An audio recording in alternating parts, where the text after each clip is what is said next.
হযরত উযাইর আলাইহিস সালাম তিনিও বন্দী হলেন। কিন্তু বখতনসর জালেম জানতো এই বন্দীদের ভিতরে একজন পয়গম্বর আছে, নবী আছে। এই কথা জানার পর একদিন নবীকে দরবারে হাজির করে বলতেছে, আপনি কি নবী? বলে হ্যাঁ। বলে আপনার নাম কি? বলে উযাইর। আপনি কি তাওরাত কিতাব জানেন, পড়তে পারেন? উযাইর আলাইহিস সালাম বলেন, আমি তো শুধু তাওরাত পড়তে জানি, বিষয় এমন নয়, তাওরাতের হাফেজ। জালেম বলতেছে, ঠিক আছে আমি আপনাকে রাখবো না, আপনাকে মুক্তি দিয়ে দিব। নবী বলতেছে, আমার গাদা কই? আমার গাদা দেন। আমার পানি কই? পানি দেন। আমার ফল কই? আমার ফল দেন।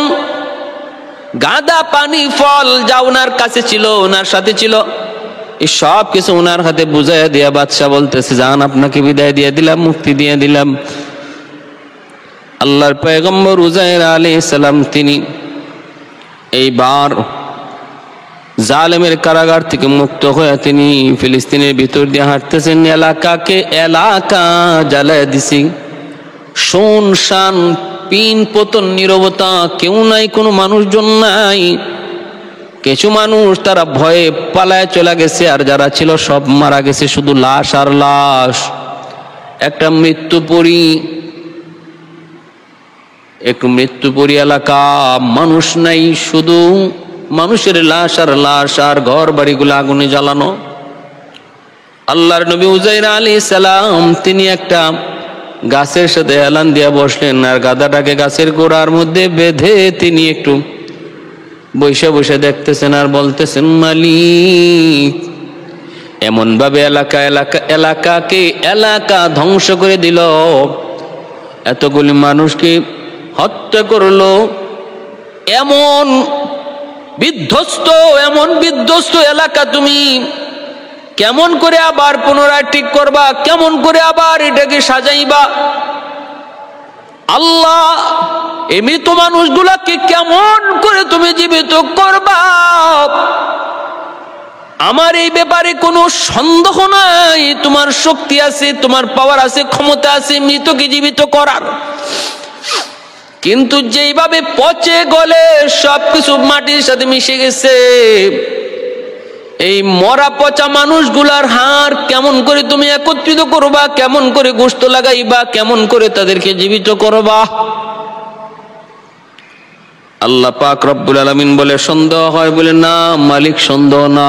কই দেখতে চাও? বলে মালিককে দেখতে চাই। কেন? লিয়াতমা ইন্না কলবি, আমার অন্তরের প্রশান্তির জন্য, ইতমিনানে কলবের জন্য। আল্লাহ পাক রব্বুল আলামিন কয়, তাহলে তোমাকে দিয়েই তোমার অন্তরটা প্রশান্ত করি, তোমাকে দিয়ে আমি একটু দেখাই কেমনে আমি মৃত মানুষকে জীবিত করব। মৃত্যুর জন্য প্রস্তুত হও। সুবহানাল্লাহ। এ ভাই, আমাদের সমাজে কিছু মরণ আছে এমন, হঠাৎ করে মৃত্যুবরণ, হঠাৎ করে মরণ। আবার কিছু আছে না মৃত্যুর জন্য প্রস্তুতি চলছে, হঠাৎ করে মরণ না, অসুস্থ বিছানায় পড়া। সবাই জানে মৃত্যুপথের যাত্রী সবাই জানে এমন রোগ, যে এই রোগের আর কোনো চিকিৎসা নাই। ডাক্তার বলে দিয়েছে অল্প কদিন আর বাঁচবে, যা মন চায় তারে খাওয়াও, যা মন চায় তারে খাওয়াও, দেখাও, বেশি দিন সে বাঁচবে না, আর কতদিন বাঁচবে। এই মানুষগুলা মৃত্যুপথের যাত্রী, তারা জানতেছে, তারা বুঝতেছে আমি সামনের দিকে যাচ্ছি, প্রতিটা সেকেন্ড, প্রতিটা মিনিট, প্রতিটা ঘন্টা, প্রতিটা দিন রাত আমার মৃত্যুর দিকে আমাকে নিয়ে যাচ্ছে। এই হলো আরেকটা মরণ। এক মরণ হলো হঠাৎ মরণ, আরেক মরণ হলো না প্রস্তুতিমূলক। আমার ভাইয়েরা, মৃত্যুপথের যাত্রী যারা, মৃত্যুপথের যাত্রী, আমি বুঝতেছি আমার মৃত্যু সামনে, আমি বুঝতেছি আমার মৃত্যু সামনে অনিবার্য, মরে যাব, আর বাঁচবার কোনো উপায় নাই। ডাক্তার ফেইল, ডাক্তার ডিক্লার দিয়া দিছে। ওই অবস্থায় মৃত্যুপথের যাত্রী করণীয় কি? এমন কয়েকটা কথা আমি ফাঁকি দিয়ে আপনাদেরকে বলে যাই, বাকি এরপরে উযাইর আলাইহিস সালামের ঘটনাটা বলবো। মৃত্যুপথের যাত্রী যে জানি মৃত্যুপথের যাত্রী, তার করণীয় কি? এক নাম্বার হলো আল্লাহ পাকের সিদ্ধান্তের উপরে তাকে সন্তুষ্ট থাকতে হবে। এই কথার উপরে সন্তুষ্ট থাকতে হবে, আমার আল্লাহর সিদ্ধান্ত, আমার মৃত্যু হবে, এইভাবে হবে, ক্যান্সারে হবে, এই রোগে হবে, এই আঘাতে হবে, এই অ্যাক্সিডেন্টে হবে, এটা আমার আল্লাহর সিদ্ধান্ত, এর উপরে সন্তুষ্ট থাকতে হবে। এর ব্যাপারে কোনো নাসবরি করলে চলবে না, এই ব্যাপারে আল্লাহ পাক রব্বুল আলামিনকে দোষারোপ করা যাবে না। মনে রাখবেন, আল্লাহর নবী রহমতের নবী বলেন, ওই অবস্থায় এই মানুষটা সর্বদা আলহামদুলিল্লাহ আলহামদুলিল্লাহ আলহামদুলিল্লাহ আল্লাহর প্রশংসা করবে। আল্লাহর নবী বলেন, লা ইয়ামুতুন্না আহাদুকুম ইল্লা ওয়া হুয়া ইউহসিনু বিল্লাহি যন্না। আল্লাহর নবী বলেন, তোমাদের মধ্যে এমন কোনো মানুষ যেন মৃত্যুপথের যাত্রী না হয়, তবে হবে এমনভাবে হবে যেন আল্লাহর উপর তার ধারণা ভালো থাকে। আল্লাহর উপর খারাপ ধারণা যেন তার কোনো মৃত্যুপথের যাত্রী অন্তরে না থাকে। যদি আল্লাহর উপরে ভালো ধারণা থাকে যে আমার তকদিরের ফয়সালা এইভাবে আমার মৃত্যু, তখন আল্লাহ পাক তার এই চিন্তার ফিকিরে তার এই শুকরিয়া আদায় করার কারণেও আল্লাহ প্রতিটা সেকেন্ড প্রতিটা মুহূর্ত তার ইবাদতে গণ্য হবে। কারণ মুমিনের এমন কোনো কাজ নেই, এমন কোনো সময় নেই যেটা ইবাদতে গণ্য হয় না। নবী বলেন, আজাবানা লি আমরিল মুমিন ইন আমারাহু কুল্লাহু খাইর। মুমিনের ব্যাপারে আমি নবী আশ্চর্য হই যে তার প্রত্যেকটা কাজ, প্রত্যেকটা কথা, তার প্রত্যেকটা হরকত আল্লাহ পাক ইবাদতে গণ্য করে দেয়, সওয়াবে গণ্য করে দেয়। এটা শুধু মুমিনের জন্য। ইন আসাবাতহু সাররাহ শাকারা ওয়া ইন আসাবাতহু দাররা সাবারা। মুমিন যখন সুখে থাকে তখন শুকরিয়া আদায় করে, মুমিন যখন দুঃখে পড়ে তখন সে সবর করে। তাহলে সুখে থাকাটাও তার ইবাদতে গণ্য হয়, দুঃখে পড়াটাও তার ইবাদতে গণ্য হয়। এক নাম্বার। দুই নাম্বার হলো মৃত্যুপথের যাত্রীর করণীয় দ্বিতীয় আমল হলো রহমতের আশা আর আল্লাহ পাকের আযাবের ভয়। এই দুটা জিনিস অন্তরের মধ্যে রাখা। অসুস্থ অবস্থায়, ওই অবস্থায়ও সে বলবে, এই অবস্থায়ও আল্লাহ পাকের রহমতের আশা করবে, রহমতের আশা করবে, বলবে, মালিক যত বড় অপরাধী আমি হই না কেন, তোমার নাম তো রহমান, তোমার নাম তো রহিম। আল্লাহ আমি তোমার রহমান নামের খাতিরে তোমার কাছে রহম চাই, রহিম নামের খাতিরে রহম চাই, তুমি আরহামুর রাহিমিন। আল্লাহ, এ আল্লাহ পাক যে কত বড় রহমান, কত বড় রহিম, কত বড় দয়ালু, এই দয়ার ব্যাপারে আল্লাহর কাছে আশাবাদী হওয়া, আবার শাস্তির ভয়টাও অন্তরে রাখা, শাস্তির ভয়টাও অন্তরে রাখা। তিরমিজি শরীফের এক হাদিস, নবী বলেন, এক হাদিসের মধ্যে এসেছে, দাখালান নবী সাল্লাল্লাহু আলাইহি ওয়াসাল্লাম আলা শাবিন ওয়া হুয়া ফিল মাউত। আল্লাহর নবী এক যুবকের কাছে ঢুকলেন, ওই অবস্থায় যুবক মৃত্যুপথের যাত্রী, যুবক মৃত্যুপথের যাত্রী, মরজে মউত, যে মউত তার মৃত্যুর পথে নিয়ে যাবে, ওই মরজে মউতে নবী তার পাশে ঢুকলেন। ফাকালা কাইফা তাজিদুকা। নবী যুবককে জিজ্ঞেস করলেন, যুবক তুমি নিজেরে কেমন মনে করতেছো, এখন কেমন লাগতেছে? কালা আরজুল্লাহ ওয়া আখাফু যুনুবি। ওই যুবক বলে, আমি আমার আল্লাহর উপরে আশাবাদীও, আবার আমি আমার গুনার উপরে ভয়ও আছি। আমি আমার আল্লাহর উপরে আশাও রাখি যে আল্লাহ আমাকে নাজাত দিবে, মুক্তি দিবে তার দয়ার মায়ায়, আবার ভয়ও লাগে, গুনার দিকে তাকাইলে ভয়ও পাই। ফাকালা রাসূলুল্লাহ সাল্লাল্লাহু আলাইহি ওয়াসাল্লাম। ওই যুবকের এত সুন্দর কথা শুনে আল্লাহর নবী বললেন, আতাহুল্লাহু মা ইয়ারজু। নবী সাহাবীদেরকে বলেন, এই যুবক মনে মনে যা আশা রাখতেছে আল্লাহর উপরে, আল্লাহ তাকে এই আশা অনুযায়ী তারে দিবে। ওয়া আমানাহু মিম্মা ইয়াখাফু। আর যে বিষয়ে সে ভয় পাইতেছে শাস্তির, এই শাস্তি থেকেও আল্লাহ তাকে নিরাপত্তা দিবে। সুবহানাল্লাহ। তাহলে আল্লাহর উপরে আশা রাখা আর আযাবের ভয় অন্তরে রাখা, এর মাঝখানে হলো ঈমান, এর মাঝখানে হলো ঈমান বাইনাল খাউফি ওয়ার রাজা। তিন নাম্বার হলো যতই কষ্ট হোক মৃত্যু কামনা না করা। মৃত্যুবোধের যাত্রীর জন্য করণীয়, মৃত্যুর আগে তার যত কষ্টই হোক এই কথা না বলে, আল্লাহ আমারে তাড়াতাড়ি মরণ দাও, তাড়াতাড়ি মরণ দেওয়া আর সইতে পারি না, এই কষ্ট থেকে বাঁচাও, মরণ দাও, এমন কথা না বলা। নবী বলেন, লা ইয়াতামান্না আহাদুকুমুল মাউতা। তোমাদের মধ্যে কেউ যেন মৌত কামনা না করে, মৌত কামনা যেন না করে। কারণ কি? কারণ মৃত্যুর আগে যত কষ্টই আমি আর আপনি থাকি না কেন, এই কষ্টের চেয়ে মৃত্যু নামক কষ্টটা হাজার হাজার গুণ বেশি। এখন তো আমি মনে করতেছি এত যন্ত্রণা, এত কষ্ট, এই কষ্ট থেকে আল্লাহ আমারে মুক্তি দেয় না কেন, আল্লাহ আমারে মরণ দেয় না কেন? না, মৃত্যু মৃত্যুর আগের যত বড় কষ্টই তোমার থাকুক, মৃত্যুর আগে তোমার যন্ত্রণা যত বেশি হোক, মৃত্যুর যন্ত্রণা এর চেয়ে হাজার হাজার গুণ বেশি। এটা শুধু সেই বুঝে যে মৃত্যুর যন্ত্রণা টের পাইছে। পাইবেন কই? সে তো কবরে। যে মৃত্যুর যন্ত্রণা টের পাইছে এমন মানুষ তো কেউ দুনিয়াতে আর বেঁচে নাই, তারা তো কবরে। আর মৃত্যুর পরবর্তী জীবনটাও হাজার গুণ বেশি ভীতিকর। মৃত্যুর পরবর্তী জীবনটাও তোমার এই জীবনে যতটুকু ভয়ভীতি তোমার থাকুক, মৃত্যুর পরবর্তী জীবনটা এর চেয়ে হাজার গুণ বেশি ভীতিকর। শুধু এতটুকু বলা যায়, আল্লাহ নবী হাদিসে বলছেন, আল্লাহুম্মা আহিনি মা কানাতিল হায়াতু খায়রাল লি।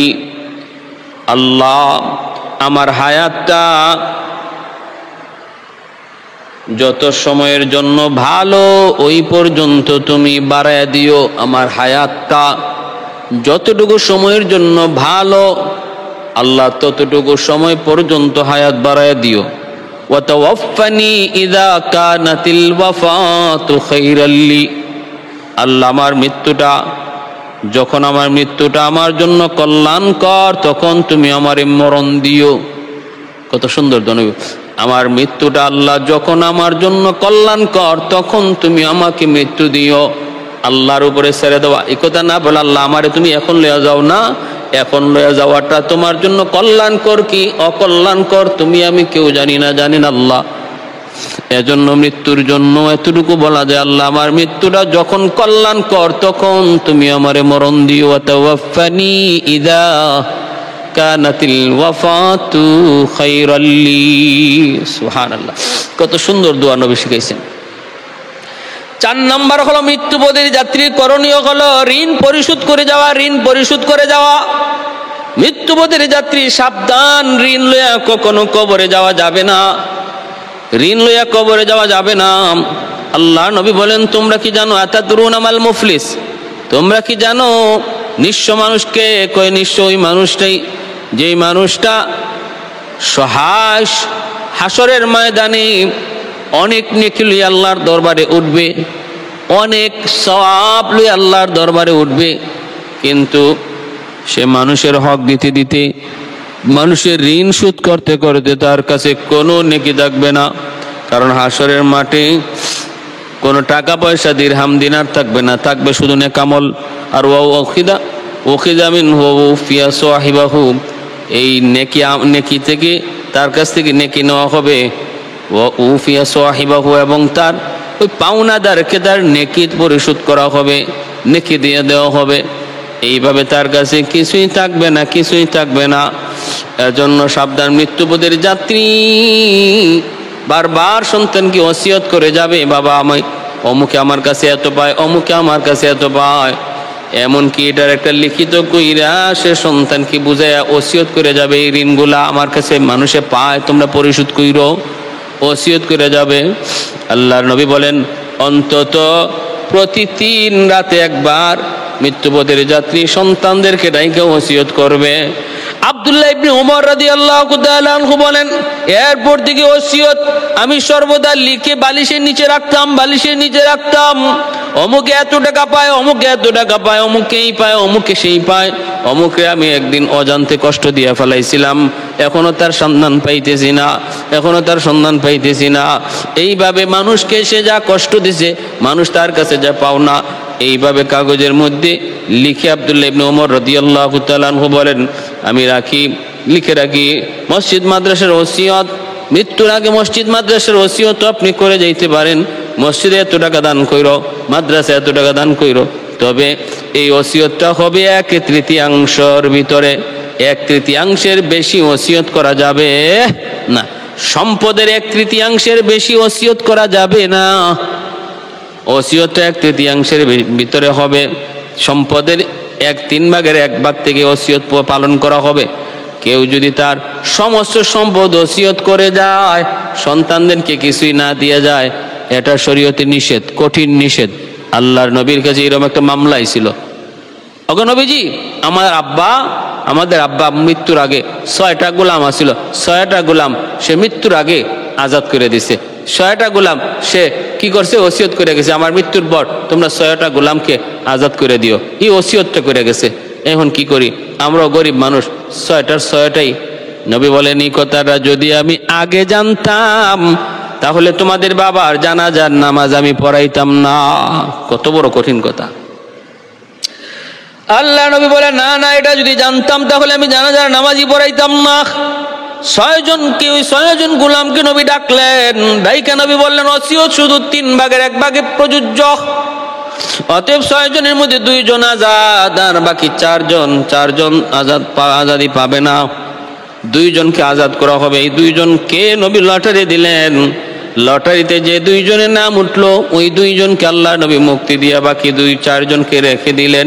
এজন্য ভাইরা, মৃত্যুপথের যাত্রীর 4 নম্বর একটা আমল হলো সর্বদা কি করা, ওসিয়ত করে যাওয়া সন্তানকে ঋণের ব্যাপারে। হযরত উযাইর আলাইহিস সালাম আল্লাহর পয়গম্বরকে আল্লাহ কয়, উযাইর নিজেই তুমি প্রস্তুতি গ্রহণ করো মৃত্যুর জন্য। আল্লাহ পাক মৃত্যু দিয়া দিলেন উযাইর আলাইহিস সালাম। এভাবেই তিনি একটা গাছের সঙ্গে হেলান দিয়ে বসে রইলেন। আর এক মৃত্যুতে আল্লাহ পাক রব্বুল আলামিন ওনাকে মওত দিয়া দিলেন। ফাআমাতাহুল্লাহু মিয়াতাম, ফাআমাতাহুল্লাহু মিয়াতামিন। 100 বছর এক ঘুমের মধ্যে আল্লাহ রেখে দিলেন।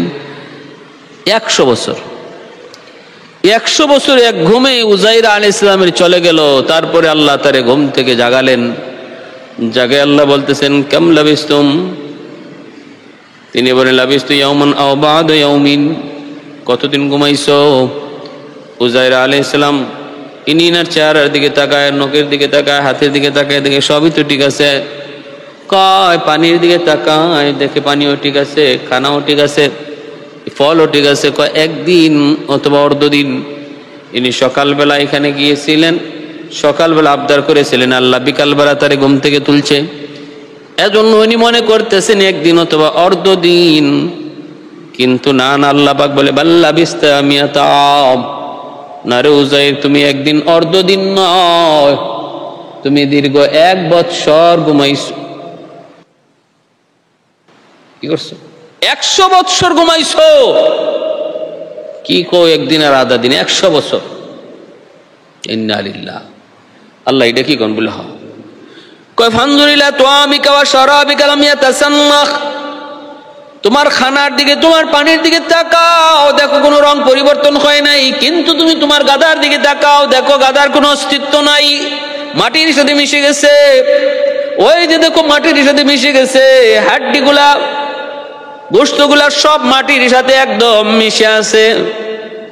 উযাইর আলাইহিস সালাম দেখলেন, অবাক কাণ্ড, ঘটনা তো ঠিক, গাদার তো কোনো অস্তিত্বই নাই, হাড়গুলা দেখা যায়। আল্লাহ পাক রব্বুল আলামিন বলেছিলেন উযাইর, আমি আল্লাহ কেমন করে হাড় একত্রিত করব, কেমন করে পচা মানুষটা মাটির সাথে মিশে যাওয়া প্রাণীটাকে কেমন করে আমি আল্লাহ জিন্দা করব, তুমি বুঝি একটু দেখতে চাও? নাও তোমার আমি একটু দেখাই, দেখো। উযাইর আলাইহিস সালাম তিনি দেখতেছেন তার এই পচে মরে যাওয়া মাটির সাথে মিশে যাওয়া গাদাটাকে আল্লাহ পাক রব্বুল আলামিন এক করতেছেন, হাড়গুলাকে একত্রিত করতেছেন, হাড়গুলো একত্রিত হইতেছে, একটা খাঁচা হয়ে গেল, একটা ফ্রেম হয়ে গেল। এরপর আল্লাহ পাক রব্বুল আলামিন গোশত লাগাই দিলেন। অল্প সময়ের ভিতরে সেই গাদাটা আবার গাদা হয়ে গেল। এরপর আল্লাহর হুকুমে গাদার মধ্যে প্রাণ চলে আসলো। সুন্দর যেই গাদাটা ওনার ছিল, ওই গাদাটা ওনার কাছে চলে আসলো। উযাইর আলাইহিস সালাম এইবার আল্লাহর কদমে শুকরিয়া আদায় করে বলেন, মালিক আমার ইতমিনানে কলব হয়ে গেছে। আল্লাহ পাক বলেন, আল্লাহ আমি এখন কি করবো? আল্লাহ বলেন যাও, বাড়িতে যাও। উযাইর আলাইহিস সালাম এইবার নিজের বাড়ির দিকে রওনা দিলেন। মানুষকে জিজ্ঞেস করেন উযাইরের বাড়িটা কোন দিকে? মানুষ কই মিয়া রাখো উযাইরের বাড়ি কও তুমি। উযাইর পয়গম্বর তো 100 বছর আগে দুনিয়া থেকে বিদায়, তার বাড়ির খবর এখন লইয়া কি লাভ? কোন দিকে কয়? ওই দিকে কয়। আমি পাগল, তুমি কি পাগল হইছো? 100 বছর আগে উজাইর আল্লাহর পয়গম্বর, তিনি বখতনসর জালেম বাদশার হাতে শহীদ হয়েছেন। করে না রে ভাই, আমি উজাইর কয়ে এত কিছু বুঝি না, কোন দিকে একটু বাড়িটা কয়ে দাও না, কই দিকে। উনি গেলেন, মানুষজন পিছনে পিছনে ওনার ছুটছে, মানুষজন অবাক। বাড়িতে যায় তিনি ডাক দিলেন,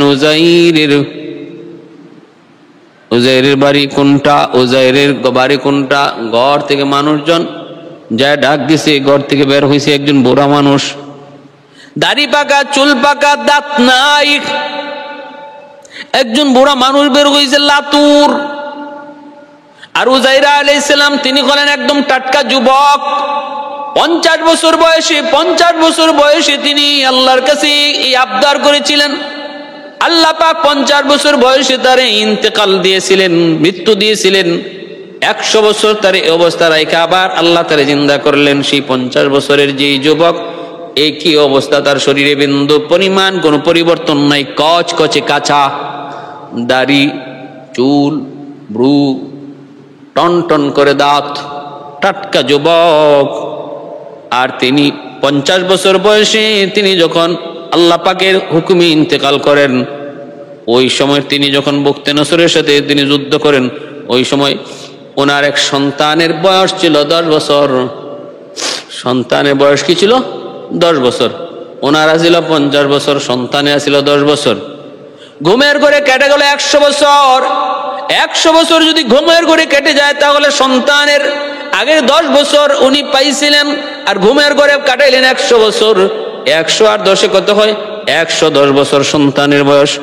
ওই বাড়ির যে বৃদ্ধ মানুষটা, দাঁত নাই, চুল পাকা, দাড়ি পাকা লোকটার সামনে হাজির। এই বৃদ্ধ লাতুর মানুষটা আর কেউ না, ইনি হলেন উজাইর আলাইহিস সালামের সন্তান। উজাইর আলাইহিস সালাম বলতেছে, আমি উজাইর, এই বাড়িটা কার? কই বাড়িটা আমার। কই কেন এই বাড়িটা উজাইর পয়গম্বরের? কয় আমার বাবা তো তিনি যুদ্ধে শহীদ হয়ে গেছেন বখতনসরের সাথে। উজাইর আলাইহিস সালাম কয়, তুমি কেডা? কয় আমি বাবার সন্তান। উজাইর আলাইহিস সালাম কয়, বাবা দেখ আমি হলাম উজাইর। এমনি উজাইর ইসলামের সন্তানে কইডে কি কোন আপনি মাথা নষ্ট হয়েছে না আপনার? মিয়া ঝামেলা বাড়ায়েন না, ঝামেলা বাড়ায়েন না। আপনি যান, বাড়ির অংশীদার হইতে আইছেন, বাড়ির মালিকা নিতে আইছেন। আমি যদি আপনার ছেলে হই, আপনি যদি আমার বাপ হন, তাহলে আমার চুলদারির দিকে তাকান, আর আপনার চুলদারির দিকে তাকান। মানুষে কি কইব? উজাইর আলাইহিস সালাম বলতেছে, আমি আল্লাহর কাছে একটা আবদার করেছিলাম, আল্লাহ তুমি মৃত মানুষকে কেমন করে জিন্দা করবা। আল্লাহ পাক রব্বুল আলামিন আমার ওই কথাটা, আল্লাহ পাক তিনি আমার এই কথাটাকে আল্লাহ পাক রব্বুল আলামিন তিনি আমার উপরে চালায়া পরীক্ষা নিয়েছেন, আমাকে মৃত্যু দিয়া দিছেন। আর এক মৃত্যুতে আমার 100 বছর কেটে গেছে। তারপরে আমার গাদাটা যেটা মাটির সাথে মিশে গেছিল, ওই গাদাটাকে আল্লাহ পাক জীবিত করলেন, তার হুকুমে জীবিত করলেন। আমার ইতমিনানে কলবের জন্য আল্লাহ পাক আমার উপরে পরীক্ষা চালাইয়া দিছেন। আমি হলাম সে উজাইর। ছেলেরা মানে না, কয় না না বুঝছি, আমরা এমন কথা কখনো বিশ্বাস করি না, এটা মানতে পারবো না। কেউ উজাইর আলাইহিস সালামকে চিনে এমন কোন বৃদ্ধ মানুষ, বয়স্ক মানুষ ওই এলাকায় নাই। এবার আল্লাহর পয়গম্বর উজাইর আলাইহিস সালাম বলেন, তাহলে একজন কোন বয়স্ক মানুষ আছে কিনা একটু কও। হঠাৎ করে একজন কয়, পাশের গ্রামের একজন মহিলা আছে, তার বয়স 150 বছর। 150 বছরের একজন বয়স্কা মহিলা এখনো আছে, কিন্তু মহিলা অন্ধ। ওই মহিলার কাছে আমারে নিয়ে চলো। উজাইর আলাইহিস সালাম ওই মহিলার কাছে আসলেন। কার কাছে? ওই মহিলার কাছে আসলেন। মহিলাকে তিনি ডাক দিয়া জিজ্ঞেস করতেছেন, আপনি উজাইর আলাইহিস সালামকে চিনেন? বলে হ চিনি, ইনি আমার নবী। উনি কোথায়? কয় উনি বখতনসর জালেম বাদশার সাথে যুদ্ধ করে শহীদ হয়ে গেছেন। এই কথা বলার পর উজাইর আলাইহিস সালাম বলতেছে, না রে মা না, আমি হলাম উজাইর। বখতনসর জালেম আমাকে বন্দী করেছিল, তারপরে আমাকে নবী হওয়ার কারণে আমাকে মুক্তি দিয়ে দিছিল। এরপরে আমি আল্লাহর কাছে আবদার করেছিলাম, মালিক এত মানুষ মারা গেল, পচে গলে মাটির সাথে মিশে গেল, তুমি কেমন করে মা জিন্দা করবা? আল্লাহ তখন পরীক্ষাটা আমার উপরে চালাইয়া দিছে। 100 বছর আমার ঘুমে চলে গেছে, গাদাটা মরে মাটির সাথে মিশে গেছিল, আল্লাহর হুকুমে জিন্দা হয়েছে। নিজের চোখে আমি দেখছি, নিজের চোখে আমি দেখছি কেমন করে আল্লাহ মৃত মানুষকে জিন্দা করে, কেমন করে মরে যাওয়া পচে যাওয়া মাটির সাথে মিশে যাওয়া হাড় গুলাকে আল্লাহ পাক জিন্দা করবে। আমি নিজে চোখে সেটা দেখেছি। অতএব এরপর আল্লাহ আমাকে জিন্দা করছে। এখন তো আমি আমার বাড়িতে আইছি, আমার সন্তান আমারে বিশ্বাস করে না, আমাকে স্বীকার করে না, কেউ আমাকে বিশ্বাস করে না। এমনকি আমার ভাই, যেই ভাই যার নাম ছিল আজিজ, আমার ভাই আর আমি একদিনে মার গর্ভে জন্ম নিলাম, একদিনে জন্ম নিলাম। আর আল্লাহ জানাইছেন আমরা একদিনও দুজন ইন্তেকাল করব। এই ভাইও আমাকে আজকে বিশ্বাস করে না, চিনে না। এখন তুমি একটু চিনবানি মহিলা কয়, আমি তো চিনতাম দেখলে, কিন্তু আমার তো চোখ নাই। তুমি যদি আমার নবী উজাইর পয়গম্বর হও, উনার একটা মুজিজা ছিল, ইনি অন্ধ মানুষকে হাত বোলাইলে তার চোখ ভালো হয়ে যাইত। পারবানি? মুস্তাজাবুদ দাওয়া যারা হয়, যারা আল্লাহর কাছে ওই রকম মাকাম অর্জন করে, তাদের হাত বোলা নিতে অন্ধ মানুষ চোখ খুঁজে পায়। মুস্তাজাবুদ দাওয়া যারা হয়, তারা শরীরে হাত বুলাইয়া ফু দিলেই আল্লাহ তারে রোগ মুক্তি দান করে। এর জন্য কামালতি লাগে, বুজুর্গি লাগে।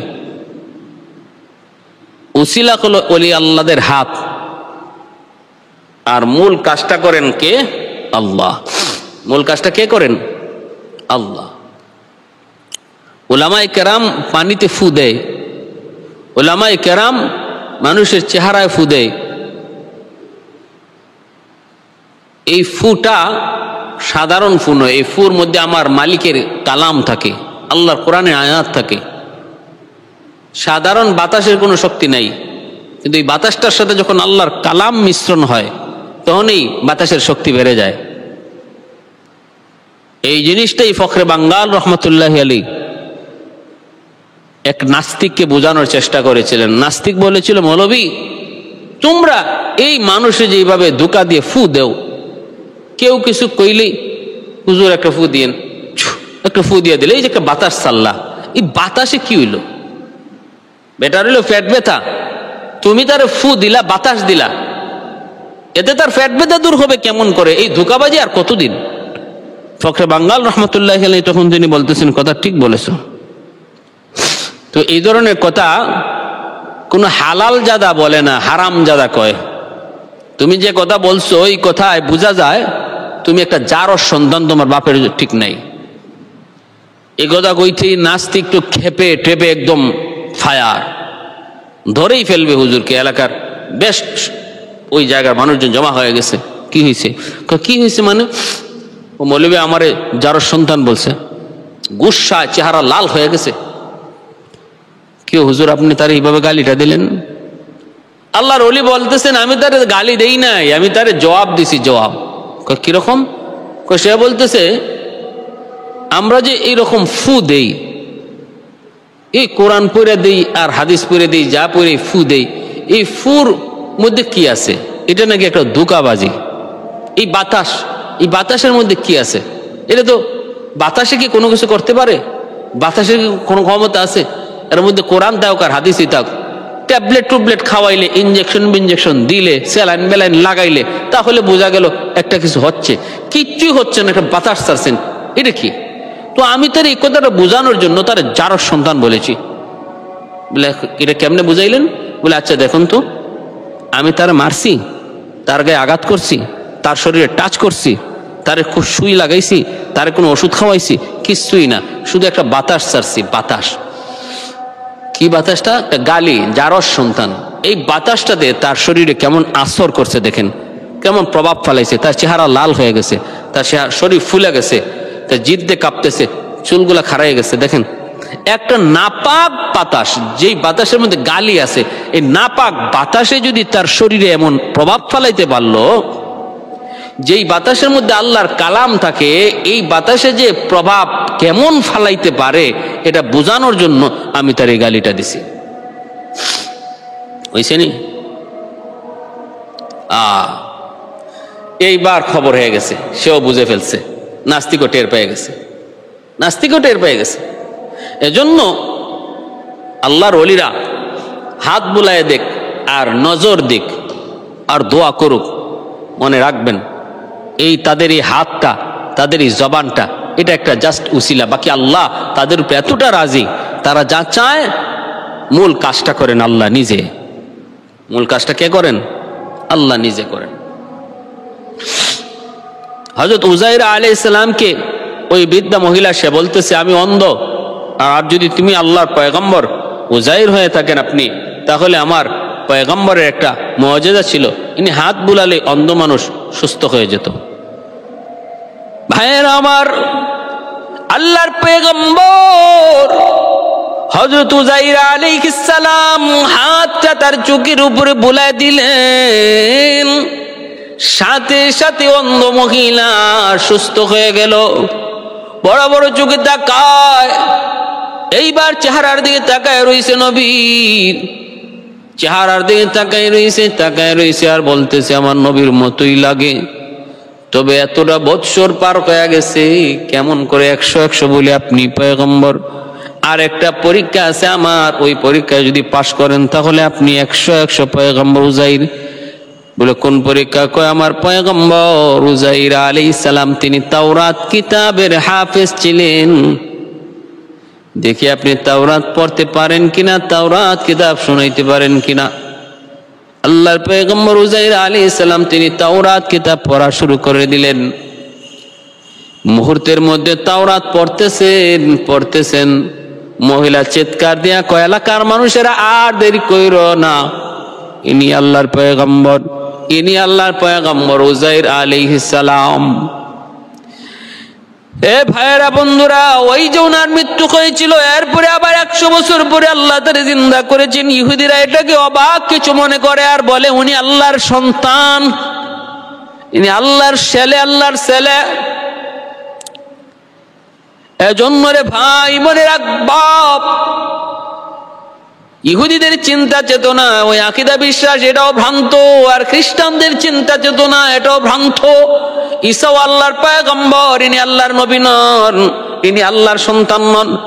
উযাইর আলাইহিস সালাম আল্লাহর পয়গম্বর, আল্লাহর সন্তান নন। আল্লাহ বলেন, কুল হুয়াল্লাহু আহাদ আল্লাহুস সামাদ লাম ইয়ালিদ ওয়া লাম ইউলাদ ওয়া লাম ইয়াকুল লাহু কুফুয়ান আহাদ।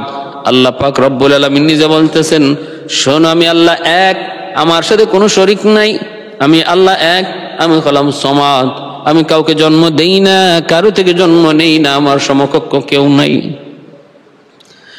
উযাইর আলাইহিস সালাম ওই এজন তখন সন্তানও বাপ চিনল, ভাইও ভাই চিনল। উযাইর আলাইহিস সালামের ভাই আজিজ একই দিনে মার গর্ভে জন্ম নিছেন, একই দিনে দুজন মারাও গেছেন, কিন্তু এরপরও দুই ভাইয়ের মধ্যে বয়সের বেশ কম ছিল 100 বছর। আর উযাইর আলাইহিস সালামের ছেলের বয়স ওনার চেয়ে 60 বছর বেশি। ওনার বয়স 50 আর ওনার ছেলের বয়স 110, 60 বছর বেশি। কেমনে? কয় আল্লাহ তো ওনাকে ঘুমের ঘরে 100 বছর কাটাইয়া দিয়ে দিয়েছেন। ওনার শরীরে, ওনার দেহে, ওনার জীবনে 100 বছর সেটা কাটে নাই, কিন্তু বাকি দুনিয়ার হায়াতে 100 বছর টিকে চলে গেছে, 100 বছর টিকে চলে গেছে। আমার ভাইয়েরা বন্ধুরা, এজন্য বলতেছিলাম আল্লাহর পয়গম্বর উযাইর আলাইহিস সালাম, হ্যাঁ, তিনি আল্লাহর বহুত বড় একজন নবী। হযরত দাউদ আলাইহিস সালাম আর হযরত ইয়াহইয়া আলাইহিস সালামের মধ্যবর্তী সময়টাতে তিনি দুনিয়াতে এসেছিলেন। আল্লাহ পাকের কুদরত, আল্লাহ পাকের কুদরত, কোনো কিছুই অসম্ভব কিছু না। আল্লাহ চাইলে সব পারে। আল্লাহ চাইলে মা সারা বাবা সারা সন্তান দিতে পারে। আল্লাহ চাইলে 1000 বছর ঘুমে রেখে আবার জীবিত করতে পারে। আসহাবে কাহফের ওই যুবকগুলি যারা এই জালেম বাদশার কাছ থেকে হিজরত করেছিল ইমানের খাতিরে, যে গুহায় আশ্রয় নিয়েছিল, তাদেরকে তো আল্লাহ 309 বৎসর ঘুম পাড়িয়ে রাখছিলেন। 309 বৎসর, 309 বৎসর পরে আল্লাহ তাদেরকে জাগাইছেন। আল্লাহ তাদেরকে জাগাইছেন। আল্লাহু আকবার।